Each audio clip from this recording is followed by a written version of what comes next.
क्या करवा चौथ का वर्णन शास्त्रों में है? जानने के लिए नमस्कार दोस्तों, जय श्री राम, जय श्री राधे कृष्णा, हर हर महादेव। मैं ज्योतिषाचार्य अनुज जैनी आप सभी का हार्दिक स्वागत करता हूं। सनातन धर्म रहस्य यूट्यूब चैनल में आप सभी का स्वागत है। मित्रों, आप सभी के प्यार के से मैं अभिभूत हूं और चैनल पर आप हमारे सब्सक्राइबर, हमारे बंधु हैं, उनके प्यार का बहुत बहुत शुक्रगुजार हूं। मैं आप सभी के प्यार से मैं इतने सब्सक्राइबर तक पहुंच पाया जहां पर मेरे 100 से भी कम थे। मित्रों, आज एक प्रश्न आया है करक चतुर्थी यानी कि करवा चौथ के बारे में। हमारे मित्र ने एक प्रश्न भेजा था कि क्या शास्त्रों में करवा चौथ यानी करक चतुर्थी का कई जिक्र है, वर्णन है? क्योंकि कुछ दिन पहले किसी संत महात्मा ने यह कहा कि करवा चौथ का 18 पुराणों में, वेद, उपनिषद आदि में कहीं पर वर्णन नहीं है। तो मित्रों, नाम हम गुप्त रखेंगे क्योंकि ये मर्यादा है आपको, परंतु ये बता देते हैं कि कहां पर वर्णन है, क्योंकि जानकारी सबको होनी चाहिए। क्योंकि सनातन धर्म रहस्य हमारा चैनल है और सनातन धर्म रहस्य जैनी चैनल आपके मार्गदर्शन के लिए उपस्थित है। तो मित्रों, चलते हैं, बात करते हैं करवा चौथ के बारे में। करवा चौथ का व्रत सौभाग्यशालिनी विवाहित माताएं बहनें करती हैं, अपने पति की दीर्घायु के लिए ये व्रत करती हैं, जो कार्तिक मास की कृष्ण पक्ष की चतुर्थी तिथि को आता है। मित्रों, इस दिन गणेश जी की पूजा होती है और चतुर्थी तिथि जिनको हम चौथ माता के नाम से पूजते हैं, और कथाएं माताएं बहनें सुनती हैं। इस दिन श्रृंगार करती हैं और मेहंदी लगाती हैं और सुहाग के चिन्ह धारण करती हैं। तो मित्रों, ये हमारे धर्म को की एक खूबसूरती है, और वो खूबसूरती को कोई ऐसे ही बता दे कि जो इतने वर्षों से मनाते आई हमारी माताएं बहनें, वो तो शास्त्रों में है ही नहीं, तो जमीन खिसक जाए पैरों से, ऐसा थोड़ी ना है। क्योंकि हमारे धर्म ग्रंथों में हर चीज का आधार शास्त्र है। शास्त्र में दो चीजें चलती हैं, शास्त्र सम्मत और एक लोकमत। लोकमत को भी हमारे धर्माचार्यों ने मान्यता दी है। तो मित्रों, ये लोकमत और धर्म सम्मत दोनों ही मार्ग हमारे हैं। तो आपको बताते हैं, वामन पुराण में वर्णन है करक चतुर्थी का, व्रत का विधान है। ये हमारे नारद पुराण में भी है, और इसके अलावा स्कंद पुराण में कुमारी खंड में इसका जिक्र आता है। परंतु हमारे पास में आपको बताते हैं, नारद पुराण हमारे पास है।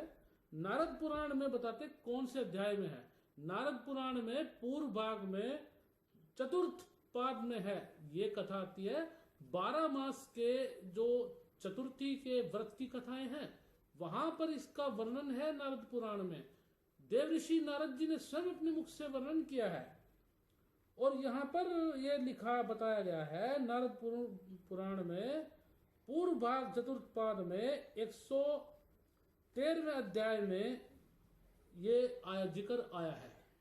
तो क्या है, यहां पर कहा गया है कि आश्विन शुक्ल चतुर्थी के बाद यहां पर जो आती है कर चतुर्थी, करवा चौथ। करवा चौथ का विधान बताया है, स्त्री स्नान करके वस्त्राभूषणों को धारण करके गणेश जी की पूजा करे और उनके आगे पकवान से भरे हुए 10 करवे रखे और भक्ति से पवित्रचित होकर के उन्हें देव देव गणेश जी को अर्पित करे। समर्पण के समय ये कहना चाहिए कि भगवान करपति गणेश मुझ पर प्रसन्न हो। तत्पश्चात सुहागिनी स्त्रियों और ब्राह्मणों को इच्छानुसार आदर पूर्वक उन करवों को बांट दें।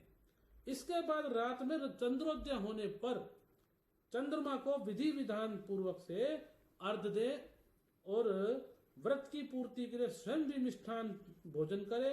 इस व्रत को 16 या 12 वर्षों तक नारी करे और उसके बाद उद्यापन करे, उसके बाद इसे छोड़ दे। अथवा स्त्री को चाहिए कि सौभाग्य की इच्छा से जीवन भर इस व्रत को करती रहे, क्योंकि स्त्रियों के लिए इस व्रत के समान सौभाग्यदायक व्रत तीनों लोकों में नहीं है। मित्रों, इसको केवल सौभाग्यशालिनी यानी कि विवाहित माताएं बहनें ही कर सकती हैं, विवाहित स्त्रियां ही कर सकती हैं। तो कुंवारी बहनों के लिए नहीं है ये। आजकल एक नया चलन है, तो इससे बचें। और इसमें तो पुरुषों की भी मनाही है। इस व्रत को केवल विवाहित स्त्रियां ही कर सकती हैं, विधान है, ये मैं नहीं कह रहा हूं, ये नारद पुराण में लिखा हुआ है, बिल्कुल साफ लिखा है, आप पढ़ सकते हैं। और जिन महाराज ने जो नहीं पढ़ा है तो कोई बात नहीं, परंतु हाथ जोड़ के नम्र निवेदन है कि आप कुछ भी स्टेटमेंट देने से पहले एक बार आप पुराणों का अध्ययन कर लें। आपको हमारे व्रत त्योहारों का उनमें वर्णन मिल जाएगा। पद्म पुराण में भी बहुत हमारे मातम्य का वर्णन है, व्रत त्योहारों का भविष्य पुराण में भी है। और ये लोक कथा है कि द्रौपदी ने भी करवा चौथ का व्रत किया था, कर्क चतुर्थी जिसका नाम है। अब आपके इन पोस्ट को, वीडियो को शेयर कौन करता है, ये बताने की आवश्यकता नहीं है। नास्तिक लोग जो किसी चीज को नहीं मानते, पुराणों को भी नहीं मानते, वो आपके वीडियो और पोस्ट को उठा करके प्रमाण के तौर पे हमारे सामने रखते हैं। तब हम निरुत्तर हो जाते हैं, क्योंकि आप हमारी बोलती बंद कर दिया आपने।